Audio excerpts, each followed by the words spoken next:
Masechet Shabbat résumé du Daf Mem Gimel. On avait vu une discussion, on a vu plutôt la halakha de Rav Chizda qui disait qu'il est permis de mettre, malgré qu'on interdit de mettre une assiette, un récipient en dessous de la poule quand elle vient pondre son œuf pour pas qu'il se perde quand c'est dans une pente, on aura quand même le droit de retourner un récipient en dessus de l'œuf s'il était pondu dans les poubelles et que ça risque les gens risquent de marcher dessus. Donc pour protéger l'œuf, on aura le droit. On a vu l'explication déjà de Rabat qui faisait la différence, selon Rav Chizda, entre une protection dans un problème fréquent et dans un problème qui n'est pas fréquent. Donc qu'une poule vienne pondre son œuf sur une pente, c'est pas fréquent. Et donc les Chachamim n'ont pas permis de venir et de recevoir l'œuf, puisque finalement l'œuf il est moukté pendant Shabbat ou pendant Yom Tov. Donc on n'aura pas le droit de venir le protéger. Par contre, que ce soit pondu dans des poubelles, c'est quelque chose de fréquent. Les Chachamim ont permis. La Gemara ramène plusieurs exemples de Mishnayot, de Braïtot, où on voit que les Chachamim ont permis des protections, même pour des choses qui sont rares, même pour ce qui n'est pas fréquent. On voit que quand même les Chachamim ont permis. Et la Gemara répond à chaque fois que pour quelle raison ça s'appelle des problèmes fréquents. Et c'est pour ça que les Chachamim ont permis toutes ces choses-là. La Gemara ramène une deuxième explication des paroles de Rav Chizda, qui est l'explication de Rav Yosef. Rav Yosef explique quelle est la différence entre les deux cas, entre, comme on a dit, mettre un récipient en dessous de la poule pour qu'elle vienne pondre son œuf dedans, ou bien ce qui est interdit, ou bien mettre un récipient au-dessus de l'œuf pour le protéger dans les poubelles, ce qui est permis. La différence est selon Rav Yosef que on n'a pas le droit d'annuler le récipient de ce pourquoi il est prévu pour Shabbat. C'est-à-dire, l'assiette là, elle était prévue pour être utilisée Shabbat. Si je la mets en dessous de la poule, elle va pondre son œuf dedans, toute l'assiette elle sera interdite tout Shabbat. Ça s'appelle bitul kli mechano. On a annulé le projet, enfin c'est pourquoi le kli était prévu ce Shabbat, ce qui est interdit.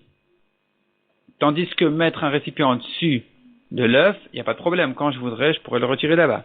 Le problème, il est que de mettre en dessous, où là vraiment, ça sera interdit tout Shabbat. La Gemara, à nouveau, elle vient objecter de toutes sortes de Mishnah, de Braïtot, qu'on a vu, et encore d'autres.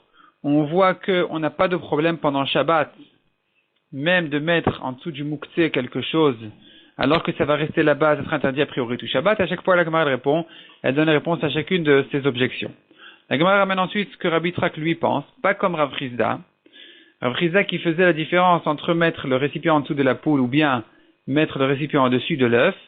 Et lui, Rabbi Trak ne fait pas la différence. Il dit que de même qu'il est interdit de mettre le récipient en dessous de la poule pour pondre son œuf dedans, de la même manière il est interdit d'amener un récipient pour venir et le retourner sur l'œuf pour le protéger.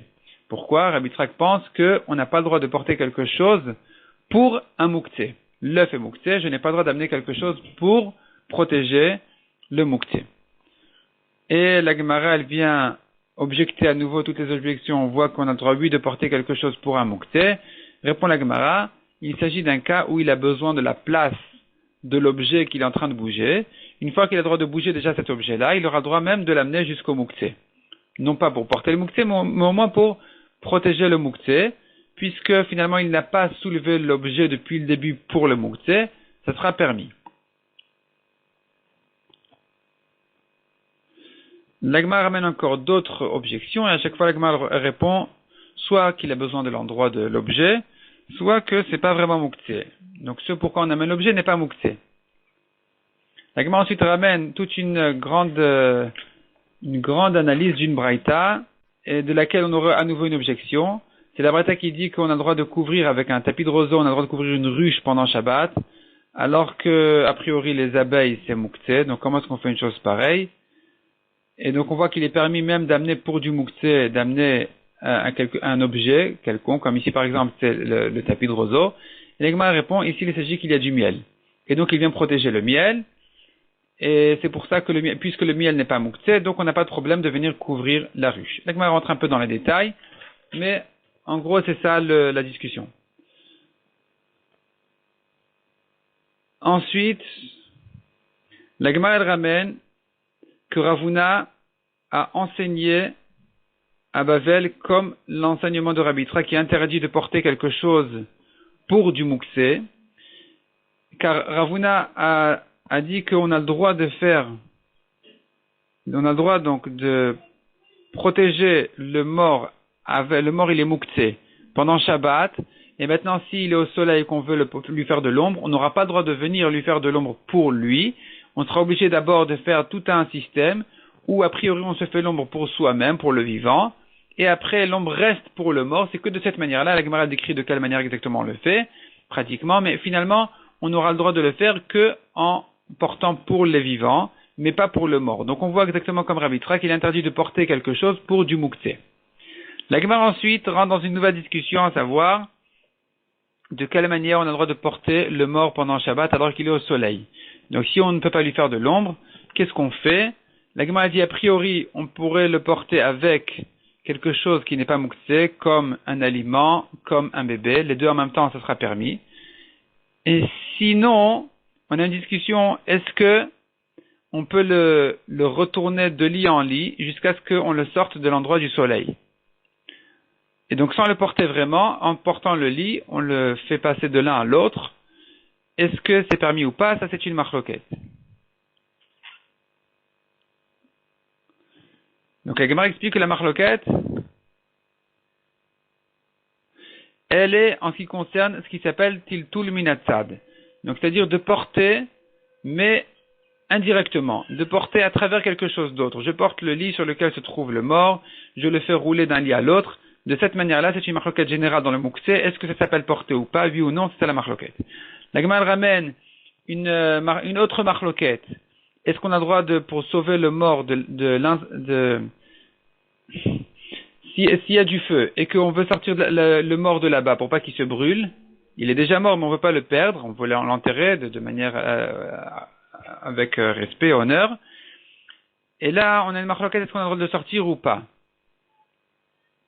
La Gemara explique que la marloquette elle est à savoir, est-ce